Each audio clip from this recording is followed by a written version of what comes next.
Berita menarik hari ini di asoka.com, Jumaat 26 November. Baiklah, kita mulakan berita menarik hari ini dengan perkembangan COVID-19 di Sabah, di mana daerah Kota Kinabalu kekal sebagai penyumbang tertinggi kes baharu COVID-19 di Sabah dengan 100 kes hari ini meningkat 28 kes berbanding 72 kes malam. Jurucakap Perkembangan Harian COVID-19 Sabah, Datuk Seri Masri Manjun berkata 3 lagi daerah yang sering mencatat kes tinggi iaitu Tuaran, Ranau dan Kota Belud mencatat penurunan kes hari ini.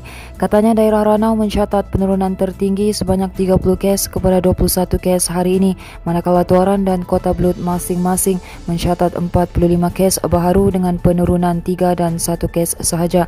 Katanya secara keseluruhan jumlah kes bagi Sabah hari ini turun di bawah 500 kepada 486 kes iaitu turun 27 kes berbanding 513 kes malam.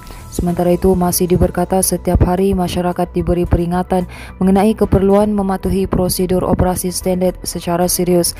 Katanya jumlah kes melalui jangkitan sporadik terlalu tinggi yang bermakna jangkitan berlaku dengan begitu mudah. Sementara itu, Ahli Parlimen Lahad Datu yang juga Ahli Dewan Undangan Negeri Adun Segama, Datuk Muhammadin Ketapi diterima menyertai Parti Pribumi Bersatu Malaysia.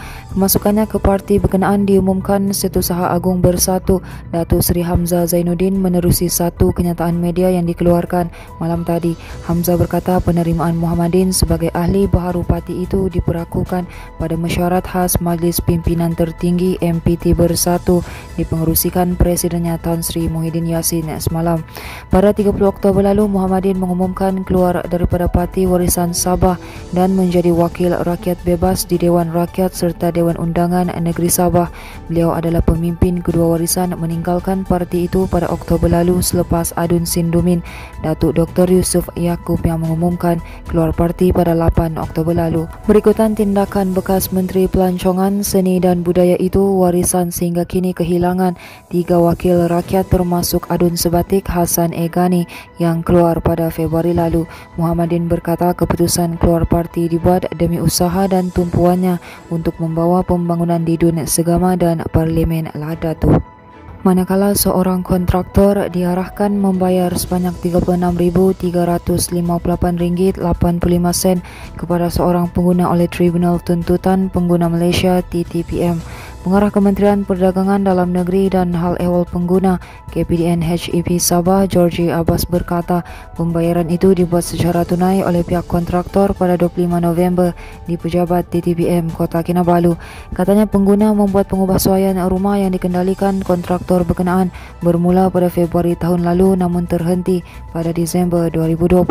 Georgie berkata kes didengar pada 16 November lalu di Mahkamah TTPM yang menetapkan pihak kontraktor perlu membayar jumlah itu kepada pengguna dalam tempoh 14 hari.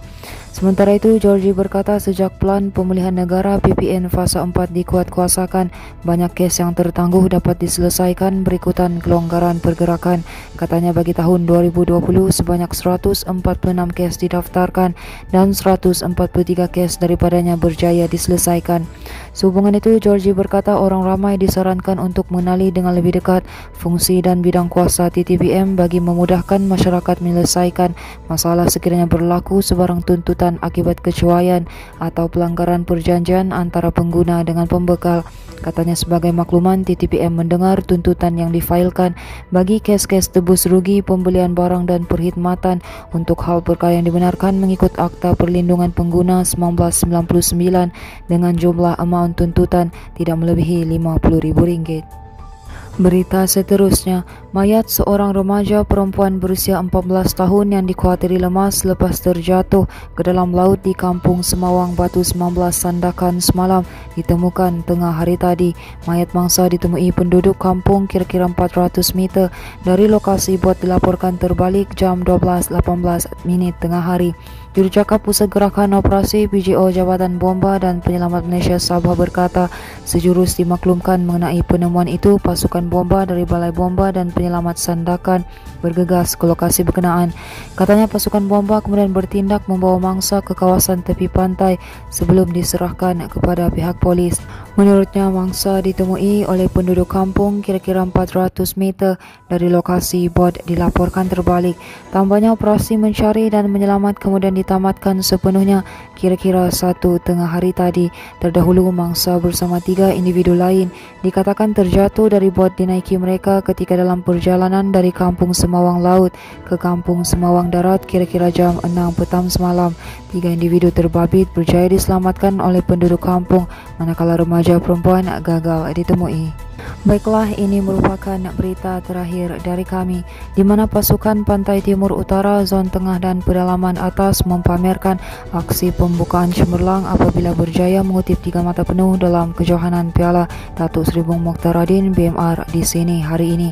Manakala bagi Zon Pantai Barat dan Pantai Barat Selatan pula hanya sekadar berkongsi satu mata selepas perlawanan berakhir dengan keputusan seri 1-1.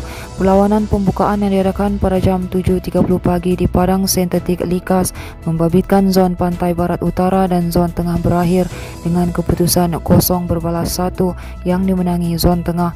Gol dijaringkan oleh pemain tengah Adli James menerusi satu percubaan tepat di hadapan pintu gol Zon Pantai Barat Utara. Bagi perlawanan kedua di Likas, pasukan Pedalaman Atas berjaya menundukkan pasukan Pantai Timur Selatan dengan jaringan 1-0.